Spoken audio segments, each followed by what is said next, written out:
प्रत्यक्ष रूप से विराजते हैं और सूक्ष्म होकर के भी आ सकते हैं। वो दिखते नहीं है, वो चींटी से भी छोटा रूप धारण करके आ सकते हैं। क्योंकि जहाँ राम कथा होती है, जहाँ राम कथा का सत्संग होता है ना, वहाँ पर तो प्रत्यक्ष रूप से श्री बालाजी महाराज, श्री हनुमान जी महाराज विराजमान होते हैं और उनकी कृपा के बिना राम कथा कहना भी संभव नहीं होता और राम कथा सुनना भी संभव नहीं होता है। सोचिए, ये राम कथा जो इतना भव्य आयोजन हो रहा है, ये किसकी कृपा से हो रहा है? ये हम कर रहे हैं क्या? भगवान की मर्जी के बिना तो एक पत्ता भी नहीं हिलता महाराज। भगवान की मर्जी के बिना एक पत्ता तक नहीं हिलता है। वो चाहते हैं वो ही होता है, उनके नहीं चाहने से कुछ भी नहीं होता है। जो वो चाहेगा वो ही होगा। कल देखिए ना, कितना भव्य कलश यात्रा निकाली गई थी, कितनी भव्य, जिसमें हजारों की संख्या में लोग थे। महिलाओं ने कलश उठाए थे। ये किसकी कृपा से संभव हुआ? तो बोले भगवान की कृपा से संभव हुआ। भगवान कृपा करते हैं ना तो ही सूर्य देव प्रकाश देते हैं। भगवान कृपा करते हैं तो ही हम खा सकते हैं। भगवान कृपा करते हैं तो ही हम पी सकते हैं, वरना हमारी क्या हिम्मत कि हम चल भी लें, घूम भी लें। भगवान कृपा करते हैं तो ही तो दोनों हाथ काम करते हैं। हम कुछ भी कार्य नहीं कर सकते। मैं कौन होती हूँ राम कथा करने वाली है? मैं कौन होती हूँ राम कथा करने वाली? ये कथा मैं नहीं कर रही, ये स्वयं परमात्मा कर रहा है। और आप कौन होते हैं राम कथा सुनने वाले? तो बोले आप नहीं सुन रहे ये राम कथा, ये आप नहीं सुन रहे हो, ये भगवान स्वयं सुन रहे हैं। तो कहने का अर्थात क्या है? करने वाले राम जी और कराने वाले ही राम जी। सुन भी भगवान ही रहे हैं और कर भी भगवान ही रहे हैं। हनुमान जी महाराज की मैं वंदना करता हूँ, मैं जानकी जी की वंदना करता हूँ।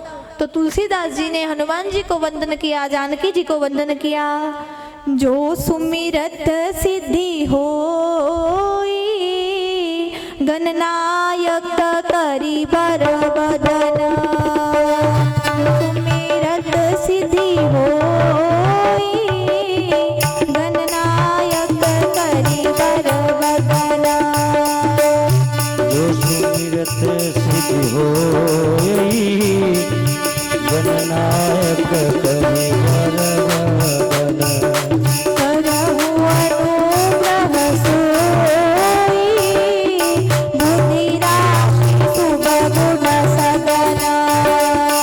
करहु अनुग्रह सोई, बुद्धि राशि शुभ गुण सगन। जो सुमिरत सिद्धि होई, गणनायक करी बर बदन। जो सुमिरत सिद्धि होई, गणनायक करी बर बदन। जिनके स्मरण मात्र से सब कार्य सिद्ध हो जाते हैं, ऐसे गणेश जी मुझ पर कृपा करें, ऐसे गणेश जी मुझ पर कृपा करें। गोस्वामी तुलसीदास जी महाराज गजानंद गणपति जी की वंदना कर रहे हैं और कह रहे हैं, जासु कृपासु दयाल द्रवहु सकल कलिमल दहन। जिनकी कृपा से गूंगा सुंदर बोलने वाला हो जाता है, जिनकी कृपा से गूंगा बहुत सुंदर प्रवचन करने लग जाता है, और जिनकी कृपा से लंगड़ा और लूला पहाड़ चढ़ जाता है।